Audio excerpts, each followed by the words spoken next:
에베소서 4장 22절에서 24절입니다. 찾으셨으면 아멘. 예, 찾으신 줄 알고 제가 먼저 한번 읽겠습니다. 너희는 유혹의 욕심을 따라 썩어져가는 구습을 따르는 옛사람을 벗어버리고 오직 너희의 심령이 새롭게 되어 하나님을 따라 의와 진리의 거룩함으로 지으심을 받은 새 사람을 입으라. 아멘. 말씀 되새기면서요, 다 같이 합독하겠습니다. 시작. 너희는 유혹의 욕심을 따라 썩어져가는 구습을 따르는 옛사람을 벗어버리고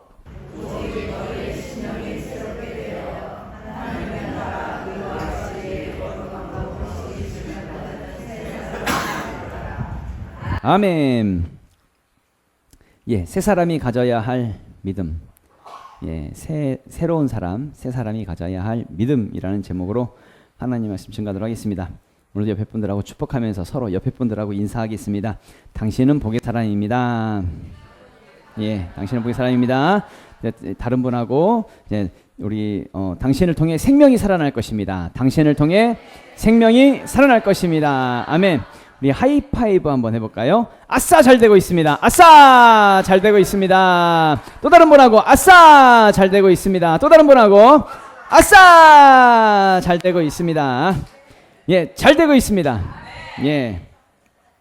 예, 지난주에 우리 방금 영상도 보셨지만 1000번째 축제를 하나님의 영광 가운데, 아니 그러니까 은혜 가운데에 하나님께 영광 올려드릴 수 있는 것, 이것이 우리에게 정말 감격이 되었고 기쁨이 되었습니다. 다시 한번 더 우리 모든 영광을 돌리겠습니다. 예. 예, 저는 이제 깜짝같이 몰랐는데 그 지난주에 그 시상식을 할 때 이제 저하고 사모하고 이제 앞에 나오라고 해가지고 난 시상 때문에 이렇게 하려고 했는데 이게 이제 또 같이 이렇게 같이 찬양을 불러주고 축복해주는 그런 시간에 글쎄요 뭐 한 이벤트라고 해야 되나 그런 시간을 해 주셨더라고요. 그래서 이제 성훈이가 목사님 인사말을 좀 하라고 이렇게 하는데 안 한다고.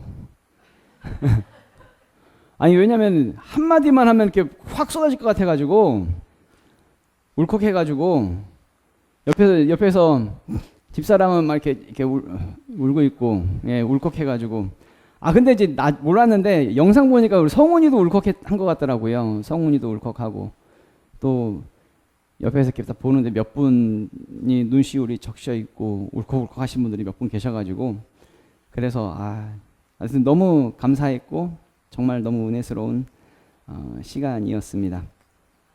그리고 지난주에 경연대회에서 1등이 1등이 우리 이제 유스셀이고 2등이 키즈셀 그리고 이제 3등이 이제 SK 패밀리가 예 3등을 했지요. 근데 저기 다른 상도 이게 상 준비했는데 다른 분들도 다 상을 준비했는데 1등, 2등, 3등만 상을 가져가셔가지고 여러분 놀라지 마십시오. 그 뒤에 세 팀은 공동 4위가 되었습니다. 너무 놀랍지 않습니까? 그래서 지금 이 시간 저기 그분들께 참여상입니다. 참여상. 예. 그래서 미용실셀, 예, 미용실셀. 예. 나눠서 남성셀,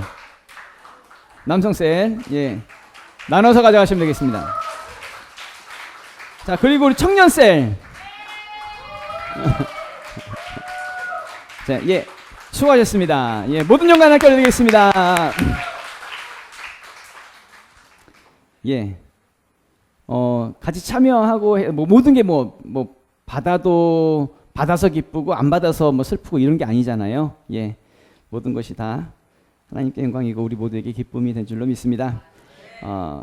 그런 차원에서 이제 방금 집사람이 헝금콜링을 했을 때도 다시 초심으로 돌아가서 첫 번째 예배 정말 개척하는 그 심정으로 다시 시작하는 부분으로 얘기를 했는데 저도 이제 그런 마음으로 오늘 말씀을 준비했습니다. 우리는 지금 오늘 1001번째 예배를 드리지만 1000번째 예배를 통해서 하나님으로부터 응답받을 수 있는 그 1000번째 예배로 그 기회를 삼았다고 한다면 이제 오늘 예배는 몇 번째 예배예요? 첫 번째 예배입니다. 다시 리셋, 다시 시작해서 첫 번째 예배를 하나님께 드리는 심정으로 그렇게 같이 한 마음으로 오늘 같이 하나님께 예배를 드리기를 예수 이름으로 축원합니다. 지명교회라고 하는 이름으로 처음 예배를 드렸던 것이 2005년 6월 12일이었습니다. 그때 설교했던 본문이 바로 오늘 본문 말씀 에베소서 4장 22절에서 24절의 말씀이지요. 우리 모두가 좀 새롭게 돼서 새 사람을 입으라 라고 하는 그런 내용이지요. 그러니까 지금까지와는 좀 다른 신앙생활을 하자. 우리 지명교회로 같이 개척을 시작했으니까 다시 한번 우리 달라져 보자. 우리 한번 일어서 보자. 시작해 보자. 뭐 그런 마음으로 설교를 했던 것으로 기억합니다. 오늘도 여러분 동일한 마음으로 첫 번째 예배니까요. 우리 다시 한번 더 시작해 보자고. 새 사람을 입자고. 그래서 한번 다시 한번 더 달라진 모습으로 그렇게 신앙생활 하자라는 그런 마음으로 같이 나누길 원합니다. 영상을 먼저 한번 보고 이어서 또 나누도록 하겠습니다. 짧은 영상인데 한번 보도록 하겠습니다. 우사인 볼트는 지난 2018년 그레이엄 노튼쇼에 출연해 자신이 일찍 은퇴한 이유에 대해서 밝혔는데요. Everybody keeps asking me, like, why did you retire? And the main reason, I remember I was talking to Michael Johnson, and I was like, why did you retire? You were at the top of your game, and he said, I'd done everything I wanted to do, and I had no motivation. You know what I mean? And when I got to, after the Rio Olympics, that's exactly how I felt. Because my main aim was to win 3 Olympics. That's what I wanted to do, set the bar high. And after that, my motivation kind of just went whoosh. So for me, if you have no motivation to do anything, it doesn't make any sense because you're not going to put your 100% into it. Listen, the work is behind the scenes. Competition is the easy part. Behind the scenes is where the work is done. 아멘. 모든 영향을 거겠습니다. 좀 글씨가 자막이 좀 작았는데 잘 보였는지 모르겠습니다. 내용은 이런 내용이에요. 우사인 볼트, 그러니까 전 세계에서 가장 빠른 사나이, 달리기를 가장 잘하는 남자이죠. 근데 굉장히 빨리 은퇴를 했어요. 31살이라고 하는 나이에 은퇴를 했는데 좀 더 뛴다고 한다면 3, 4년 정도 더 뛸 수 있었음에도 불구하고 조금 더 일찍 은퇴를 했지요. 근데 은퇴한 이유에 대해서 말하는 것이 동기부여가 안 된대요. 왜냐하면 리우 올림픽 때 3연패를 하고 나니까 달리기에서만큼 자기가 이제 최고가 된 거예요. 최고의 자리에 올라간 거예요. 더 이상 올라가야 할 목표가 사라지니까 자기가 100% 노력을 하려고 해도 나오질 않는 거예요. 더 이상 훈련해야 할 이유가 사라져 버린 거죠. 그러니까 대회는 나가요. 대회는 나가기는 쉬운데 사실 그 대회 나가기까지 훈련을 해야 100% 훈련을 해야 하는 이것이 어려운 거잖아요. 그러니까 이것을 감당해내기가 동기부여가 안 되니까 이걸 못 하더라. 100% 훈련이 안 되더라. 그래서 자기 자신이 스스로 은퇴를 했다고 그렇게 이제 얘기하는 내용이죠. 동기부여가 안 되니까 은퇴했다. 뭐 이런 내용입니다. 마찬가지로 이제 우리가 좀 다시 시작하려고 합니다. 다시 시작하려고 할 때에 그럼 우리를 움직이게 하는 그 힘, 우리에게도 좀 동기가 필요하지 않습니까?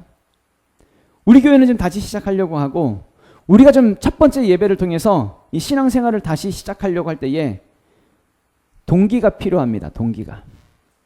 그러면 말씀을 보면서 어떤 동기가 필요할까라고 할 때에 누가복음 5장에 나오는 중풍병자의 이야기를 보면서 여기서 저는 동기를 찾았습니다. 누가복음 5장에 보면 이런 말씀이 있지요. 한 중풍병자를 사람들이 침상에 메고 와서 예수 앞에 들여놓고자 하였으나 무리 때문에 메고 들어갈 길을 얻지 못한지라. 지붕에 올라가 기와를 벗기고 병자를 침상째 무리 가운데로 예수 앞에 달아내리니 예수께서 그들의 믿음을 보시고 이르시되 이 사람아 내 죄사함을 받았느니라 하시니. 아멘. 방금 읽은 이 본문의 내용은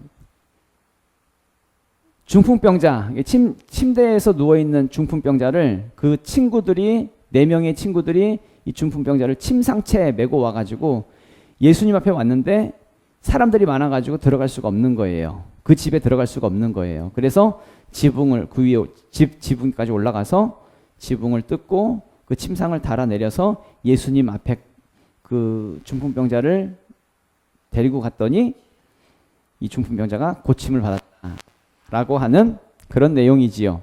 이 네 명의 친구들, 네 명의 친구들에게는 목적이 있었습니다. 침대에 누워있는 자기 친구의 그 중풍병을 고쳐야만 되겠다라고 하는 그 목적이 동기가 되었고요. 그래서 친구들은 지붕을 뚫고 중풍병자를 예수님 앞에까지 달아내리더란 이야기입니다. 결국에는 중풍병자가 고침받았고요. 그러니까 뭐가 동기예요? 이 중풍병자를 예수님 앞에까지 데려가는 것, 이게 동기가 되었다는 이야기죠. 그것을 우리를 움직이게 하는 동기, 이것이 바로 우리에게 있어, 우리 주변에 많은 영혼들, 관계 맺고 있는 사람들, 우리 주변에 있는 많은 중풍병자들이 예수님께로 가야만 그들이 산다라고 하는 이것이 우리에게 새로운 동기가 될 수 있기를 부탁을 드립니다. 첫 번째로 말씀을 나누면 예수님 앞에 가야 산다라고 하는 이 믿음을 갖자는 거예요. 예수님 앞에 가야 살 수 있습니다. 누가복음 5장 18절에서 19절 말씀 다 같이 한번 읽어볼까요? 시작. 한 중풍병자를 사람들이 침상에 메고 와서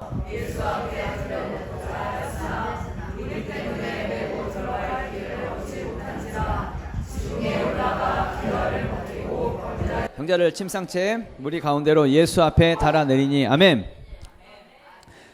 예, 한 중풍병자가 있었습니다. 네 명의 친구들이 침상에 메고 올 정도로 굉장히 중한 상태였던 것 같습니다. 꼼짝달싹 못하는.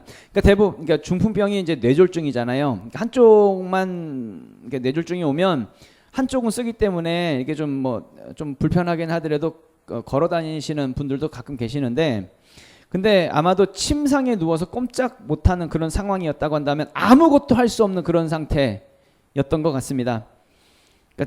그러니까 친구들이 침상채 들고 올 정도니까.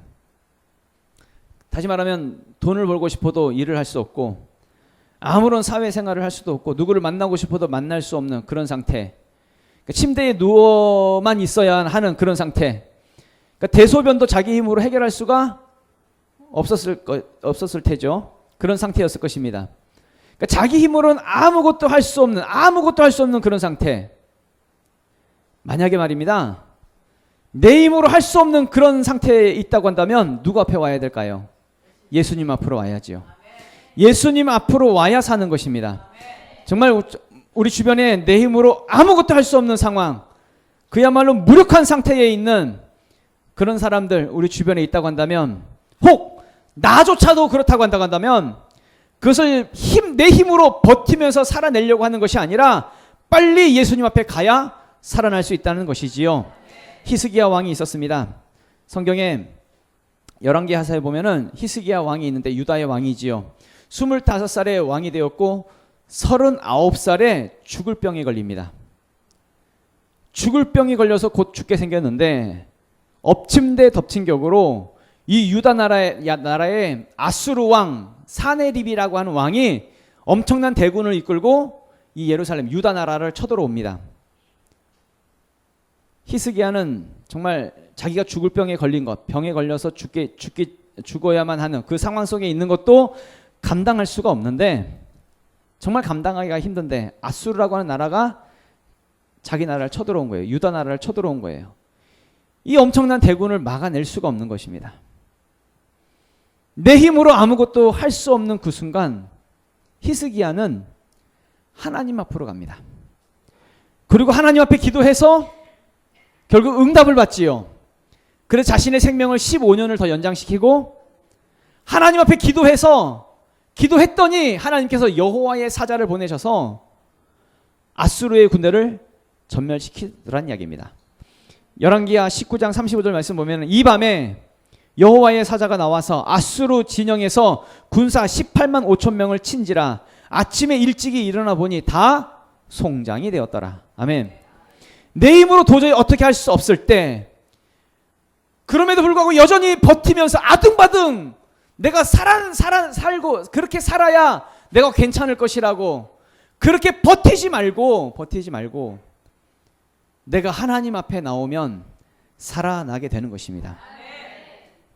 마가복음 1장에 보면 예수님이 나병 환자를 고치시는 장면이 나와요. 마가복음 1장 40절부터 42절 말씀 보면은 한 나병 환자가 예수께 와서 꿇어 엎드려 간구하여 이르되 원하시면 저를 깨끗게 하실 수 있나이다. 예수께서 불쌍히 여기사 손을 내밀어 그에게 대시며 이르시되 내가 원하노니 깨끗함을 받으라 하시니 나병이 그 사람에게서 떠나고 깨끗하여 진지라. 아멘. 나병 환자는요, 예수님 앞에 나와가지고 내 병 좀 고쳐주세요 이렇게 말하지 않았습니다. 내가 원하는 것을 말하는 것이 아니라 예수님이 원하시면 나를 깨끗하게 하실 수 있습니다. 그러자 예수님이 뭐라고 말씀하세요? 내가 원하노니 깨끗함을 받으라 이렇게 말씀하시더란 이야기죠. 내가 원해서 고침받은 것이 아니라 예수님이 원하셔서 나병 환자는 고침을 받았다는 것입니다.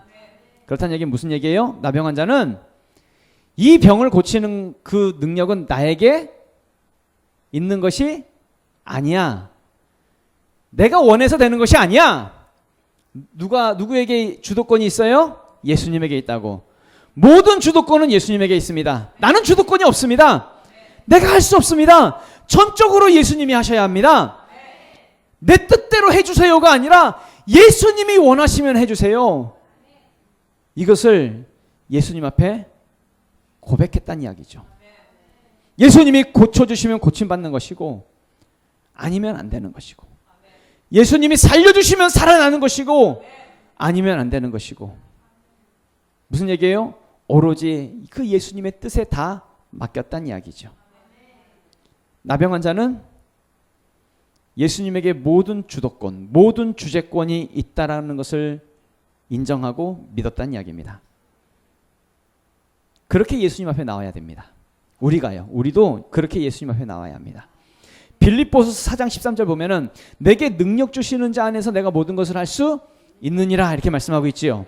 그럼 이 말을 조금 바꿀게요. 조금 바꾸면 우리가 능력 주시는 자 안에 있지 않으면 우리는 어떤 일도 할 수 없다는 거예요. 다시 말하면 모든 것이 다 하나님의 능력으로 되는 것이지 우리가 할 수 있는 것이 아무것도 없다라는 것이지요. 적어도 이전에 말씀 나눴던 적어도 중풍병자를 메고 왔던 이 친구들에게는 예수님이 그런 존재였다는 거예요. 예수님이. 그들의 그 친구들은 우리들이 할 수 없어. 내가 할 수 없어. 예수님만이 할 수 있어. 그래서 그 친구를 누구 앞에 데려갔다는 거예요? 예수님 앞에. 여러분 다 알고 있잖아요. 그러면 여러분들도 다 알고 있잖아요. 다 믿고 있잖아요. 내가 지금 만나고 있는 그 사람, 내가 지금 전도하려고 하는 그 사람, 내가 교회에 초청하고 싶은 그 사람, 예수님이 아니면 안 되잖아요. 그 사람. 지금 그 사람 예수님만이 해결할 수 있잖아요. 우리 그거 다 알고 있잖아요. 그러면 그 사람 예수님께로 데려와야지. 그 중풍병자의 친구들과 같은 그 동기가 나에게 있어야지. 그런 마음으로 그 중풍병자를 우리 하나님 앞에, 예수님 앞에 데려오자는 이야기입니다. 두 번째로 지붕을 뜯어내는 믿음이 우리에게 필요합니다. 누가복음 5장 19절 말씀, 다 같이 읽어볼까요? 시작. 무리 때문에 메고 들어갈 길을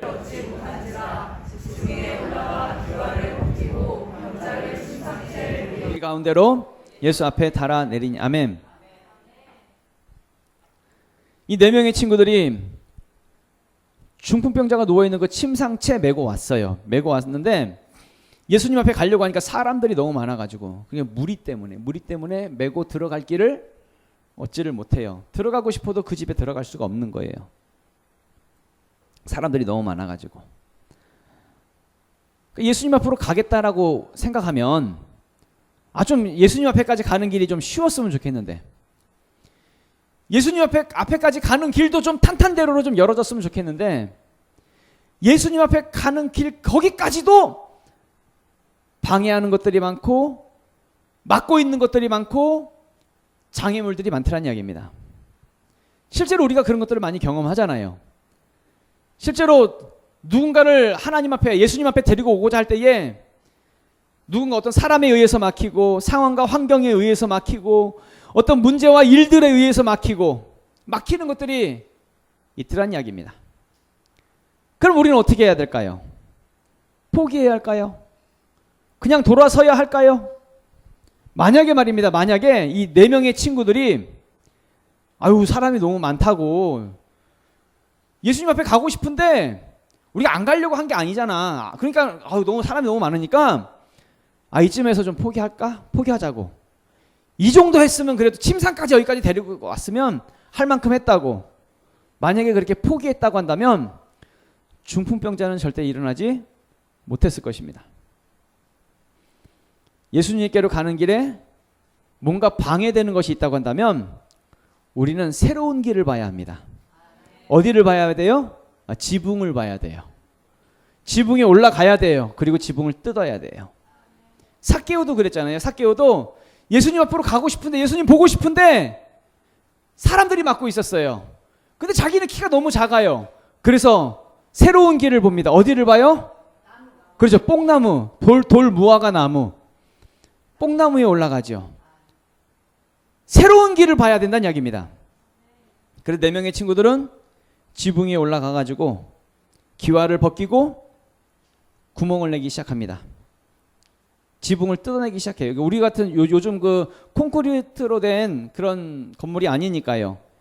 옛날 건물, 뭐 진흙으로 됐고, 뭐 석가래 같은 거 이렇게 얹혀놓고 햇볕이나 비만 좀 피할 수 있는 정도로 그렇게 대들보 정도 이렇게 해놓는 그런 집들이었겠지요. 또 이스라엘의 집들이 굉장히 뭐라고 해야 되나 중동지방이잖아요. 그러니까는 비가 많이 내리지 않는 그런 지역, 메마른 지역. 그러니까 이제 그냥 햇볕만 막아도 되는 그런 구조로 집을 지었으니까요. 그런데 그런 곳에 진흙으로 된 집을 다 구멍을 뚫고 중풍병자를 침상째 달아내립니다. 자, 이제 여기까지 뭐 달아내렸나 보다 우리가 생각할 때 그렇게 생각할지 모르겠는데 한번 생각해 보십시오. 그 집안에서는 예수님이 뭐 사람들 많이 있으니까 뭔가 좀 뭐 말씀을 전하시든지 아니면 사람들과 좀 얘기를 나누고 있든지 대화를 하든지 뭐 그러고 있었겠지요. 그럴 때에 갑자기 지붕 위에서 쿵쾅쿵쾅 거리는 소리가 나기 시작합니다. 지붕 위까지 그 침상을 끌어올리는 게 얼마나 힘들었겠습니까? 지붕 위까지 끌어올리고 그러면서 기와장 몇 장 깨지는 소리도 나고 기와를 벗깁니다. 기와를 벗기고 손으로 파든지 파가지고 그러니까 진흙더미가 이제 위에서 파기 시작했으니까는 아래쪽에 있는 진흙더미가 막 떨어졌겠지요. 막 밑으로 떨어집니다. 쏟아지고 그 아래는 어떻게 됐을까요? 흙가루가 막 날리고 그랬겠지요. 그 밑에 있는 사람들이요. 막 흙더미 맞고 막 돌 맞고 막 이런 사람 이렇게 사람들이 밑에 있는 사람들이 이제 막 맞기도 하고 그랬겠죠. 그럼 이게 무슨 날벼락이냐고 성질을 아마 부렸겠지요. 성질을 부리기도 하고. 그럼 그 집주인은 가만히 있었을까요? 쫓아가가지고 아니 왜 남의 집에 뜯냐고 막 가서 막 난리를 쳤을 겁니다. 지붕을 뚫었는데 그 뚫은 구멍도 여러분 작게 뚫었을까요? 침상째 내려야 되니까 적어도 한 사람이 누워있는 그 침대의 크기만큼은 뚫었겠지요. 그러면 결코 작지 않았습니다. 구멍이 크게 뚫었겠지요. 그럼 그 밑에는요. 그 밑에는 완전 아수라장이 됐을 겁니다. 아수라장. 그런데요. 이 4명의 친구들은 괜찮았습니다. 욕을 얻어먹어도 괜찮았고 사람들로부터 거절당해도 괜찮았고 사람들이 자신을 미워해도 괜찮았습니다. 이 중풍병자가 예수님 앞으로 갈 수만 있다고 한다면 어떤 일을 당해도 괜찮았습니다. 솔직히 이때까지만 하더라도 예수님이 고쳐주신다라고 하는 보장도 할 수 없는데 그렇게 보장할 수도 없는데 이 4명의 친구들은 주변의 상황, 주변의 시선, 주변의 모든 말들을 다 뒤로 하고 오직 중풍병자를 예수님 앞으로 데려가는 것. 이것이 동기가 되어져서 예수님 앞으로 데려가는 것. 이것을 이루어내더란 이야기입니다. 그럼 또 하나 생각해 보자고요.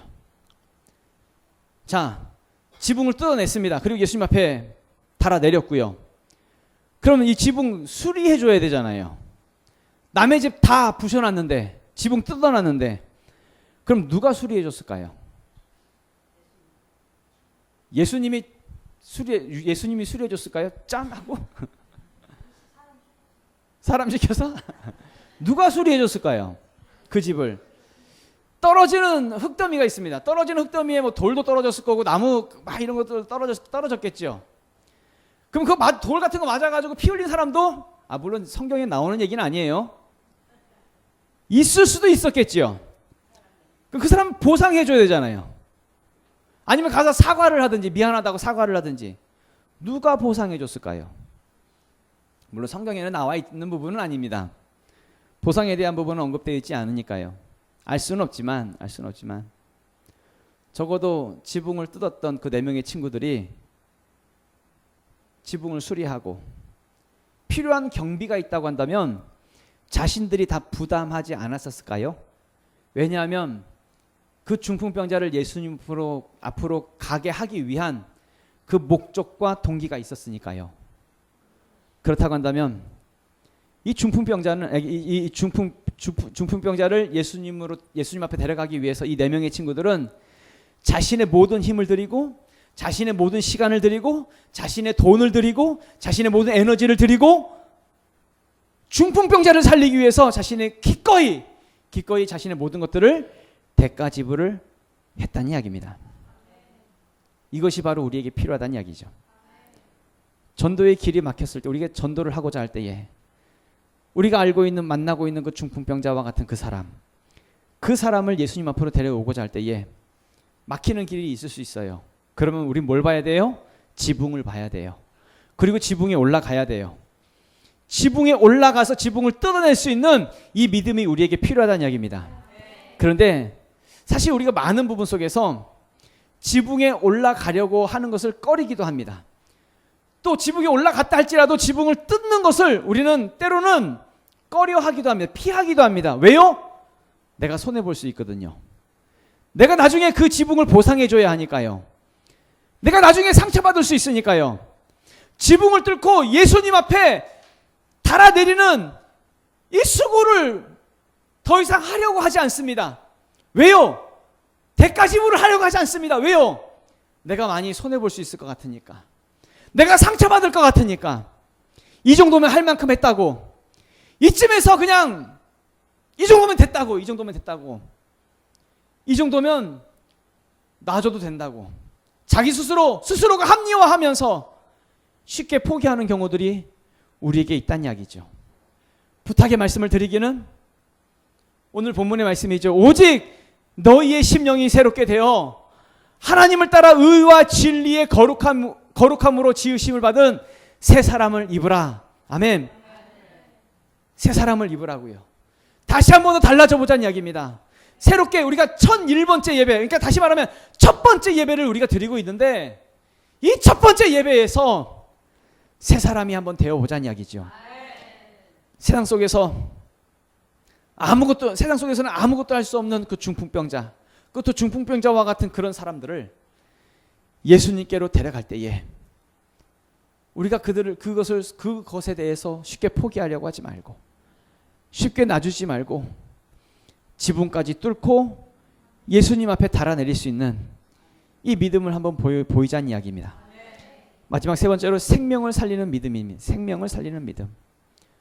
누가복음 5장 20절 말씀 다 같이 읽어보도록 하겠습니다. 시작. 예수께서 그들의 이 사람아 내 죄 사함을 받았느니라. 아멘.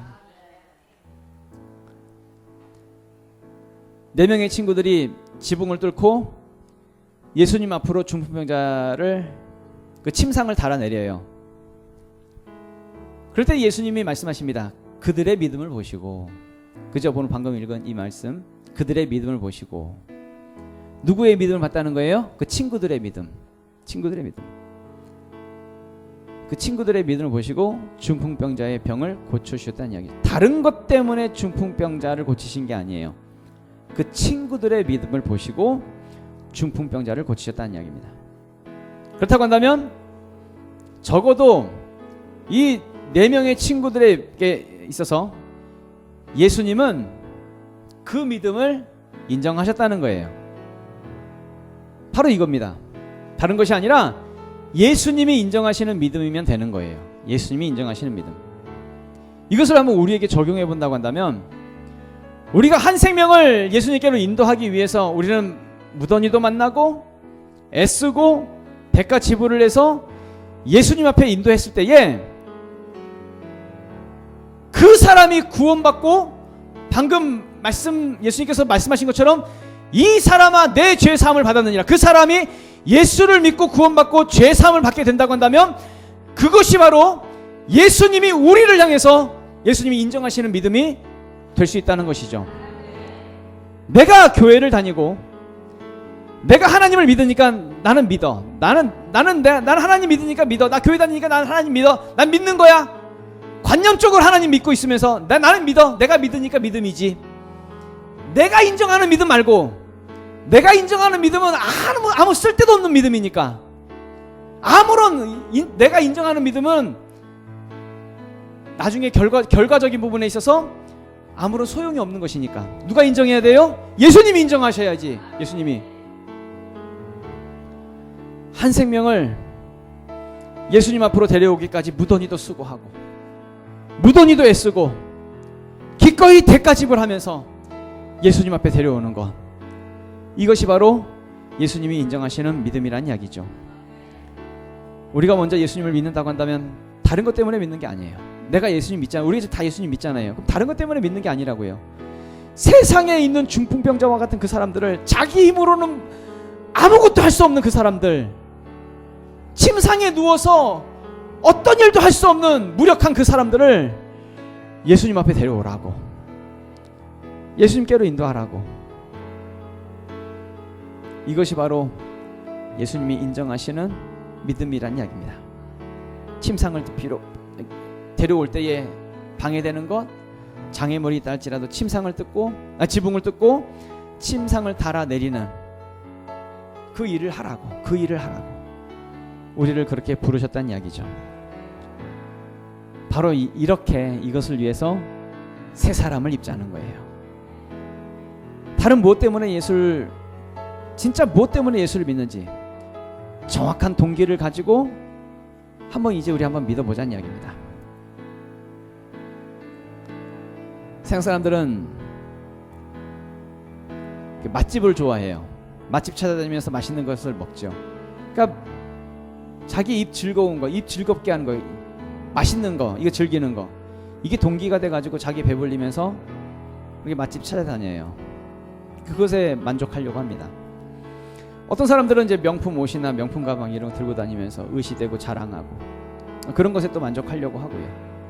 또 어떤 사람들은 또 좋은 차나 좋은 집 이런 거 살면서 그런 것에 만족하려고 합니다.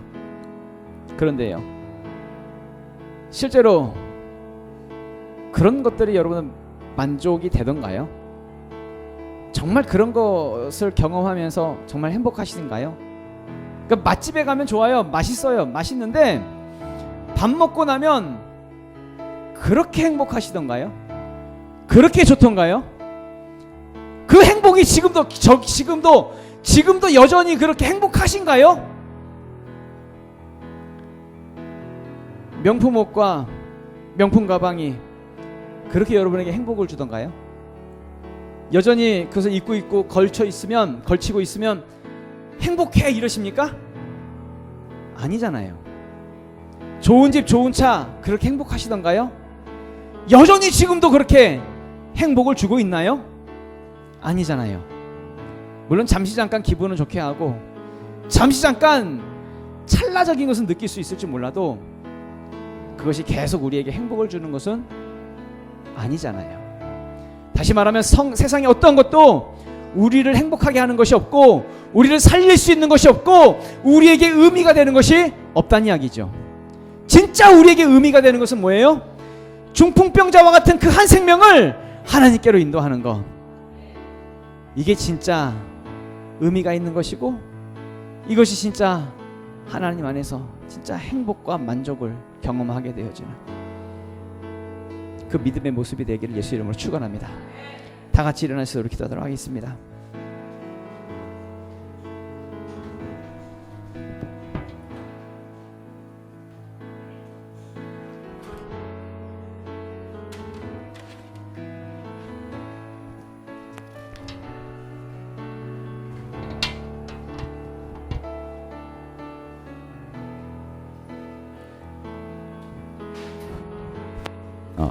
예, 기도하실 때에 먼저는 우리 조금 오늘 말씀을 좀 구분해서 좀 몇 차례 좀 같이 기도를 할게요. 먼저는 하나님 앞에 우리가 주도권이 없음을, 나에게 주도권이 없음을 하나님 앞에 인정하고 고백하기 원합니다. 하나님, 그렇습니다. 나는 아무것도 아닙니다. 나도 우리 자신도 예수님 앞에 가야 살 수 있음을 하나님 고백합니다. 하나님, 나는 아무것도 할 수 없고 그 무엇도 될 수 없음을 고백합니다. 하나님, 내 힘이 아닌 오직 하나님의 능력으로 하나님 살아날 수 있도록 우리를 도와주시옵소서. 우리 주여 한번 외치고 통성으로 기도하겠습니다. 주여!